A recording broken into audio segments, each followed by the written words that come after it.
नमस्कार दोस्तों, आप सभी का स्वागत है short hand house YouTube channel पर।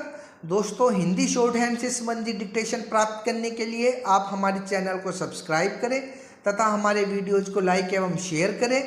यह डिक्टेशन जीडी बिष्ट सर की उच्च गति लेखन पुस्तिका से उन्हीं की वॉइस में रहेगी, जिनका आप बार बार अभ्यास कीजिए तथा उसे ट्रांसक्राइब जरूर कीजिए। चलिए, ज़्यादा समय न लेते हुए हम डिक्टेशन स्टार्ट करेंगे। अभ्यास 117-19। अध्यक्ष महोदय, इससे पूर्व कि मैं बजट प्रस्तावों के संबंध में अपने विचार प्रकट करूं, मुझे इस बात का खेद है कि आदरणीय प्रधानमंत्री जी ने अपने भाषण में पंडित जी के हिंदी आंदोलन का उल्लेख किया है। मैं समझता हूं कि सदन के सामने जो बजट प्रस्ताव उपस्थित हैं उनसे पंडित जी के हिंदी आंदोलन का कोई संबंध नहीं है। हिंदी आंदोलन के संबंध में मतभेद हो सकते हैं, किंतु इस सदन में आदरणीय प्रधानमंत्री जी द्वारा इस प्रश्न का उठाया जाना नितांत अप्रासंगिक है।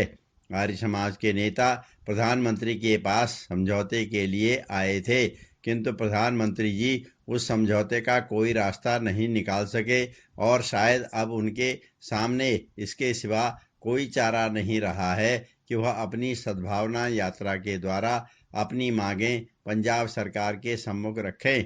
मैं अभी इस संबंध में कुछ नहीं कहूंगा।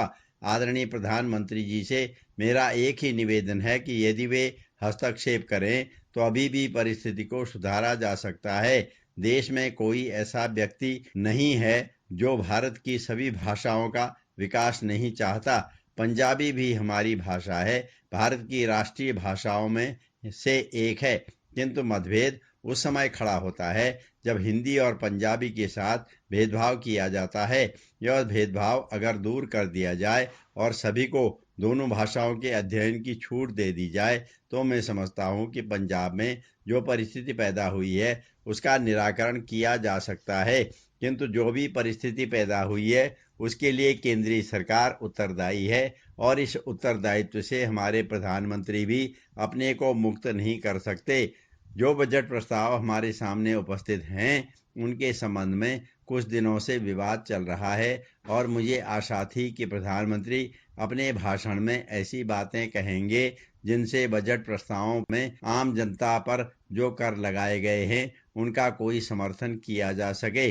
मैं निवेदन कर रहा था कि बजट प्रस्ताव में साधारण जनता के ऊपर जो भार डाला गया है उसका प्रायः सभी पक्षों के सदस्यों ने विरोध किया है और इस बात से इनकार नहीं किया जा सकता कि जिस आदमी से त्याग और बलिदान की अपीलें की जा रही हैं उसमें अधिक त्याग करने की क्षमता नहीं है। मुझे संतोष है कि प्रधानमंत्री जी ने अपने भाषण में इस बात को स्वीकार किया है कि पंचवर्षीय आयोजन कोई पूजा की वस्तु नहीं है और उसमें परिवर्तन हो सकते हैं। सभी स्वीकार करेंगे कि योजना हमारा साध्य नहीं है, साधन है। हमारा उद्देश्य जनजीवन को सुखी बनाना है, यही योजना का उद्देश्य है। श्रीमन आयोजन की सफलता के लिए देश की जनता में उत्साह चाहिए। आज जनता में निराशा फैली हुई है, एक असंतोष व्याप्त है। क्या बिना जनता में उत्साह पैदा किए आयोजन सफल हो सकता है और क्या ये कर प्रस्ताव जनता में उत्साह पैदा करने में समर्थ हो सकते हैं, इसका विचार किया जाना चाहिए। मुझे खेद है कि प्रधानमंत्री जी ने जो कुछ कहा शायद वित्त मंत्री उसे स्वीकार नहीं करते। यदि योजना पावन पूजा की वस्तु नहीं है तो देश के साधन स्रोतों और जनता की सहन शक्ति को देखकर उसमें हेरफेर क्यों नहीं किया जा सकता।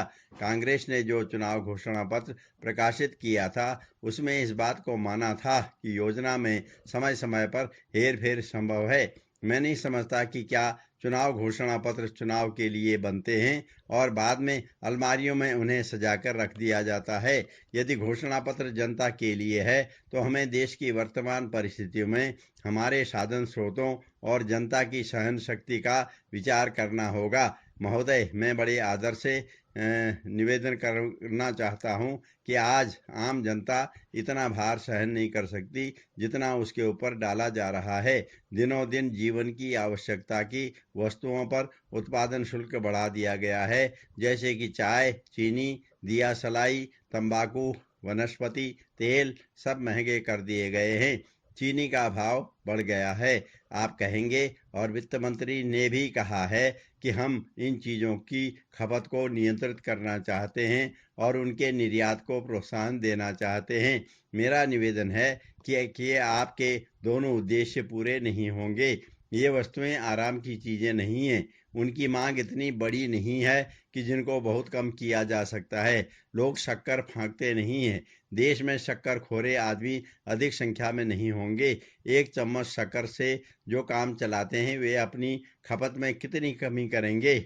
और चीनी के संबंध में आपसे निवेदन करूं कि अगर चीनी की मिलों को आप अपने खुद के फार्म रखने से रोक दिया जाए तो हमारे देश में अभी इतना गन्ना पैदा होता है कि यदि उसकी पिराई की ठीक व्यवस्था की जाए तो देश में खपत के लिए जितनी चीनी आवश्यक है उतनी पैदा करके हम बाहर भेजने के लिए भी चीनी उपलब्ध कर सकते